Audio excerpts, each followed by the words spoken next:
Bonjour. Alors dans cette petite capsule, j'aimerais revenir sur les équations au bilan qui ont quand même posé pas mal de problèmes à la dernière séance de cours.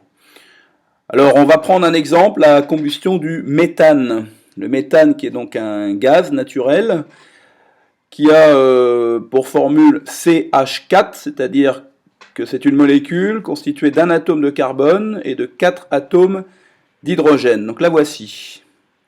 Le carbone en noir et les hydrogènes en blanc.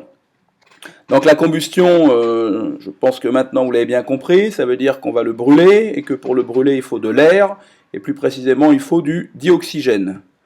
Donc le dioxygène, c'est-à-dire deux atomes d'oxygène liés entre eux. Voici la molécule. Alors lorsque le méthane brûle, on va donc obtenir du dioxyde de carbone. Vous avez compris que la combustion en général s'accompagne de la formation de dioxyde de carbone, donc de formule CO2, donc un carbone avec deux oxygènes. Et comme ça avait été le cas avec le butane, on a également formation d'eau. On verra tout à l'heure pourquoi. Donc l'eau, à savoir H2O, un oxygène et deux hydrogènes. Donc voilà les quatre éléments en présence. Alors maintenant, on va donc appliquer le fameux rien ne se perd, rien ne se crée, tout se transforme, à savoir la conservation de la masse, c'est-à-dire que la masse des composants de départ doit être égale à la masse des composants à l'arrivée. Alors ici, on voit que ce n'est pas du tout le cas, parce que on va appliquer la méthode que je vous ai donnée en cours.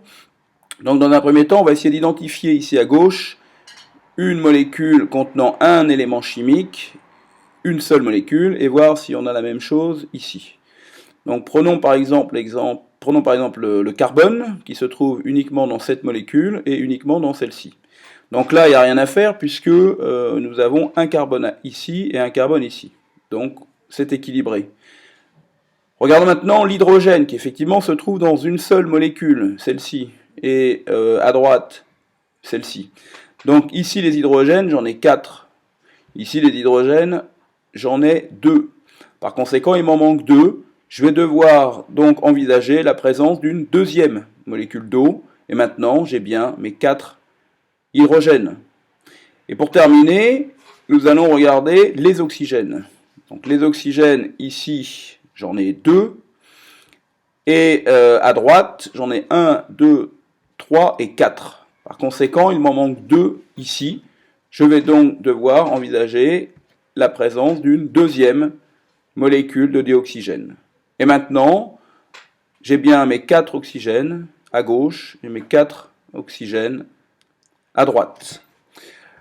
Voilà, donc une autre manière d'écrire ceci, c'est à partir des symboles. Donc des formules chimiques. Alors le méthane, sa formule chimique c'est donc CH4, un carbone avec 4 hydrogènes. Le dioxygène c'est O2. Alors comme nous pouvons le voir ici, nous avons deux molécules de dioxygène, donc j'en rajoute une deuxième. Pour ce qui est du dioxyde de carbone, j'ai donc CO2. J'ai une molécule d'eau, en fait j'ai deux molécules d'eau, donc j'en rajoute une. Voilà, donc vous avez ici à gauche les corps présents au départ, ce qu'on appelle les réactifs, et à droite les corps obtenus, ce qu'on appelle les produits. Voilà, on en arrive maintenant au bilan. Donc le bilan, c'est-à-dire ce qu'on appelle l'équation bilan. Alors l'équation bilan, on va l'écrire à partir des formules chimiques, à savoir CH4 avec 2 dioxygène donne, donc on va mettre une flèche, un dioxyde de carbone, donc CO2, et 2 molécules d'eau, donc 2 H2O. Voilà donc comment s'écrit une équation bilan.